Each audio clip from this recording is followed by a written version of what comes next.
aja ini Matius 23 nomor 15 ini agama apa yang dibentuk oleh orang Yahudi? Lanjut Pak Erben, silakan. Ayo. Agama apa? Oke. Agama apa yang dibikin oleh orang Yahudi? Sebentar, saya tanya dulu. Kristen Saya tanya dari mana rupanya? Silakan. Boleh ditunjukkan ayatnya dong? Ya, sorry, bentar ya. Ya, tunjukkan ayatnya. Pas banget Pak Erben masuk. Mantap Pak. Ini Pak.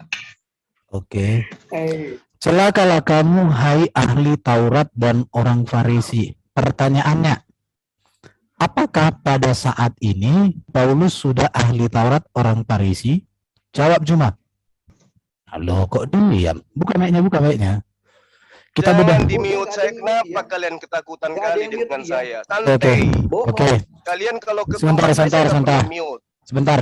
Sabar. Di sini kan ayatnya kan ayat 15 ini toh. Celakalah kamu, hai ahli Taurat. Iya. Siapa kamu yang dimaksud di sini? Lah, siapa yang kemudian menyeberangi lautan lantas Sebentar. agama? Kamu kalau ditanya, jawab pertanyaan. Dengar dulu. Siapa ahli Taurat? Oke, hai orang Farisi. Ahli Taurat kan? Sebentar. Lukas ahli Taurat. Sebentar. Jangan di mute. Jadi gini, kalau dibuka aja jangan semua. di-mute. Kalau Oke. dibuka aja semua. Kalau kaca dari aku dulu TikTok sama dia. Saya ingin bedah ayat dulu. Saya uji sejauh mana kamu mampu memahami konteks. Jadi gini, kalau kamu kutanya, oke, kamu tahu nggak berapa tahun jarak antara Yesus dengan Paulus? Jaraknya apa? Mereka cuma selisih 2 tahun. Dan kamu harus tahu Erben. Dengarkan Erben. Udah. Kamu sudah salah. Kamu sudah salah. Aku dipilih dari Sebentar. Semua orang Yahudi dipilih sejak lahir. Ya. Jadi satu kesalahanmu, kau bilang jarak Yesus dengan Paulus hanya 2 tahun. Kenyataannya jaraknya itu kisaran 7 sampai 10 tahun. Berarti pada saat Yesus ngomong celakalah kamu hai ahli Taurat dan orang-orang Farisi, pada saat ini Paulus belum tergolong ahli Taurat dan orang Farisi. Kenapa? Karena seorang ahli Taurat itu disebut usia harus di atas 30. Sedangkan Paulus waktu itu belum ada usia 30. Ah, itu satu kesalahanmu di sini. Sudah? Kena mental langsung. Ah, itu jadi kalau kamu belajar sejarah, belajar yang baik. Dengarkan. Jangan saya di-mute. Gak ada yang mute kamu. Gak usah di-mute, saya ngapain? Gak ada yang mute. Jangan fitnah. Nenekmu kiper Erben. Setiap saya ngomong pasti saya di-mute. Ini saya live-kan loh, dan kelihatan di layar saya di-mute. Oke. Kalau kagak ada yang mute kamu mute sendiri. Aneh kamu. Sekarang Anda mengatakan bahwa Paulus itu nanti di usia 30 tahun dikatakan ahli Taurat. Ini. Saya dari sejak rahim ibunya loh. Ini Dia ya. dipilih menjadi rasul oleh Yesus. Gimana sih? Oke, sekarang kita jelaskan. Lihat. Makanya kalau kamu masih anak TK, kamu jangan diskusi dengan profesor. Kamu kalau anak TK cocok. Dengar ini. Kalau kamu tolak itu, Paulus, bentar. Dengar. Yang mendirikan Kristen. Dengarkan ya. Dengarkan. Lihat.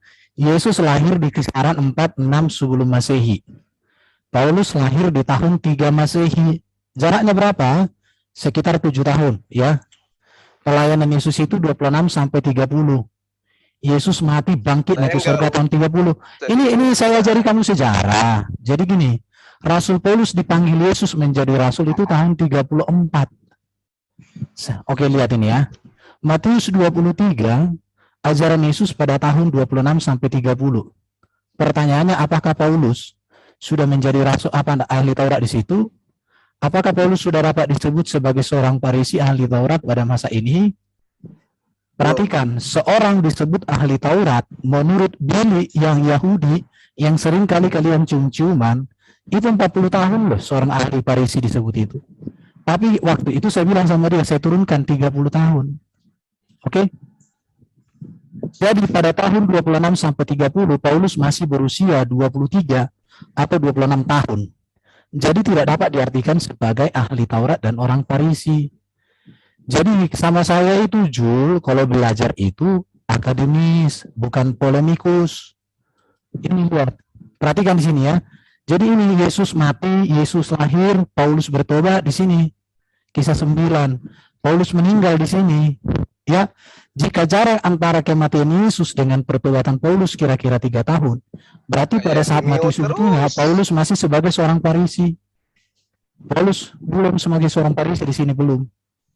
Jika ini tarik kepada Paulus, justru itu menegaskan bahwa Paulus penegak agama secara radikal yang kemudian percuma Paulus yang ngaku dia jadi rasul dari sejarah ibunya. Percuma kau jualan obat, Di mana ayatnya? Ayatnya di mana? Coba tunjukkan ayat. Kalau Paulus ngaku dipilih dari sejarah rahim. Semua lihat. Oke, kita lihat nanti ya. Kamu jangan gitu. Kalau diskusi cerdas. Apa? Yang Kamu bantai itu. Gurunda. Kalau Paulus ngaku dari sejarah rahim. Oke. Ya. Ini datanya. Semua nabi juga ada sejak rahim. Tapi perlu proses untuk menjadi seorang Farisi. Ini. Gampang itu. Ini Paulus dipilih menjadi rasul sebelum lahir. Ini kan pernyataanmu, tetapi waktu ia yang telah memilih aku sejak kandungan ibuku dan memanggil aku oleh kasih karunia-Nya, berkenan menyatakan anaknya di dalam aku, supaya aku memberitakan dia di antara bangsa-bangsa, bukan Yahudi. Maka sesaat pun aku tidak meminta pertimbangan kepada manusia. Di sini kalau kamu membaca dengan jeli, di sini ada namanya ia memilih. Oke. Bentar dulu, dengar dulu. Oke, sekarang ini memanggil apa yang dibentuk oleh orang Yahudi Farisi itu selain bentar. Ada enggak? Dengar dulu, kamu kok lompat-lompat, lihat ini ya. Jadi semua orang Yahudi itu dipilih, umat pilihan kan. Tetapi dia dipanggil, ini dia. Makanya antara memilih dengan memanggil, kamu harus tahu. Cuma kalau kamu nggak ngerti, ini lihat perjalanan karir Paulus. Oke? Saya selalu pakai data. Lihat, dipanggil itu Galatia 1 ayat 15. Paulus dipilih Tuhan di sini ya. Dipilih Tuhan sejak dari kandungan ibu di sini. Baru dipanggil, ini Paulus dipanggil saat perjalanan menjalankan ajaran imannya yang radikal ke Antioquia, Kisah Rasul 9. Kemudian Paulus ditetapkan di sini. Ada datanya semua, bro. Paulus resmi ditetapkan sebagai bagian rasul untuk tugas beritakan Injil kepada non-Yahudi di sini dia, Galatia 2:9.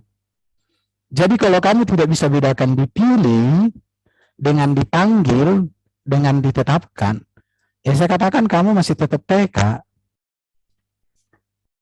Bisa kau pahami nggak ini, Jul? Ini. Bisa nggak? Bisa nggak kau pahami ini, Jul? Kabur dia. Iya, tapi yang satunya ada dia, admin Zoom ada dia masuk. Jadi ini si Juma ini maksud aku belajar itu untuk cerdas, bukan kebalikannya. Ini aja Alwan nih.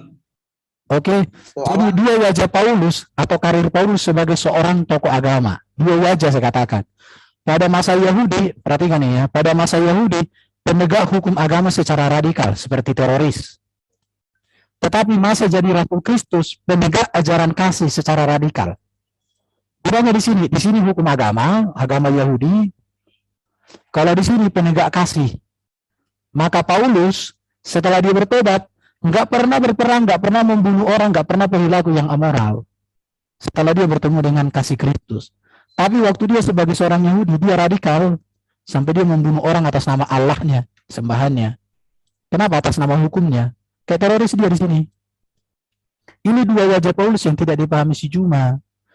Tapi ya Juma ini aku udah lama kuajari tapi nggak cerdas. Lihat nih di sini ya. Jadi antara dipilih ini ya.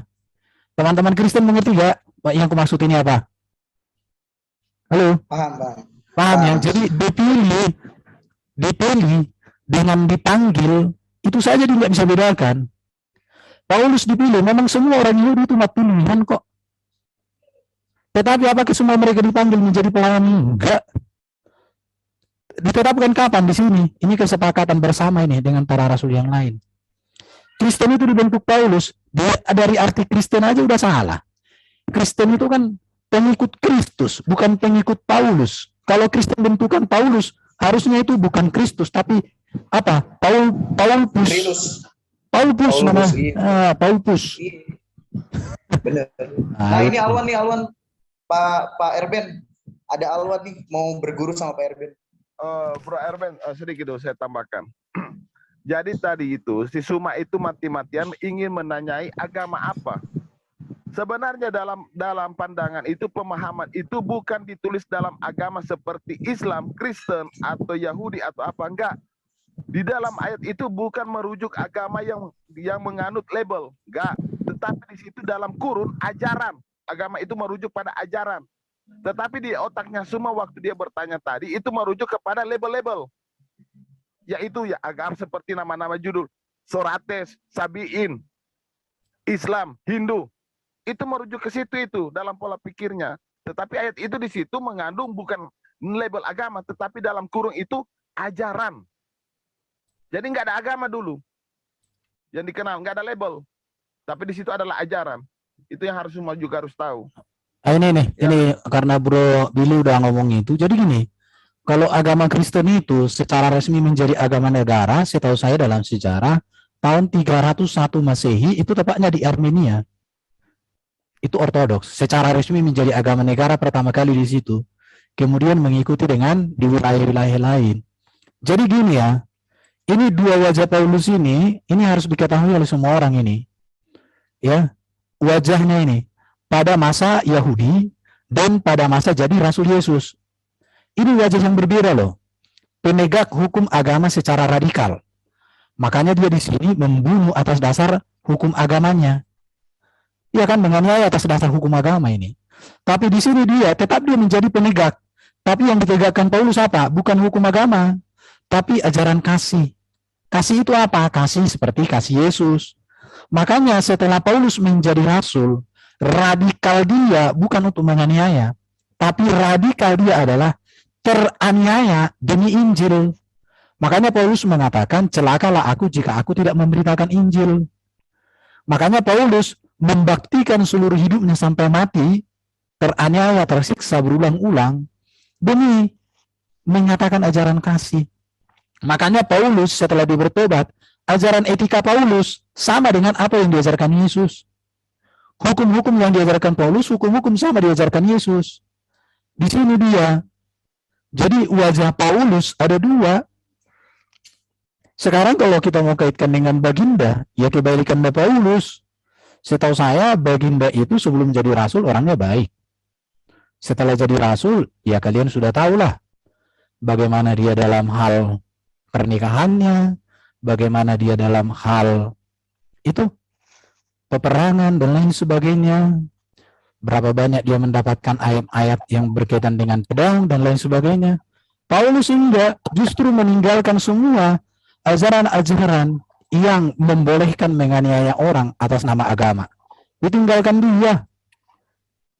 Bahkan Paulus katakan itu dianggap apa nih? Di mana itu ayatnya katakan? Apa yang dahulu merupakan kebanggaan bagiku, sekarang kuanggap sampah karena Kristus, katanya. Kenapa? Karena hukum agama di sini tidak membawa Paulus semakin hidup dalam kebenaran, tapi membuat Paulus hidup dalam kebinasaan. Masa dia menganiaya orang? Tapi ketika di sini Paulus lemah lembut. Sama seperti Yesus dia. Ketika dicaci, dia memberkati. Ketika dikutuk, dia memberkati. Ketika diusir, semua dia. Ada itu ayat-ayatnya semua itu. Jadi ini si Jul ini belajar yang baik untuk jadi pinter. Jangan Jul belajar untuk jadi polemikus. Jangan kau mempertontonkan ketidaktahuan terus. Udah dikasih tahu tapi tidak pernah mau tahu. Kan itu namanya aneh. Ini dia catatannya ini. Ini Paulus berbeda. Ya. Oke itu aja. Silakan lanjut kawan-kawan.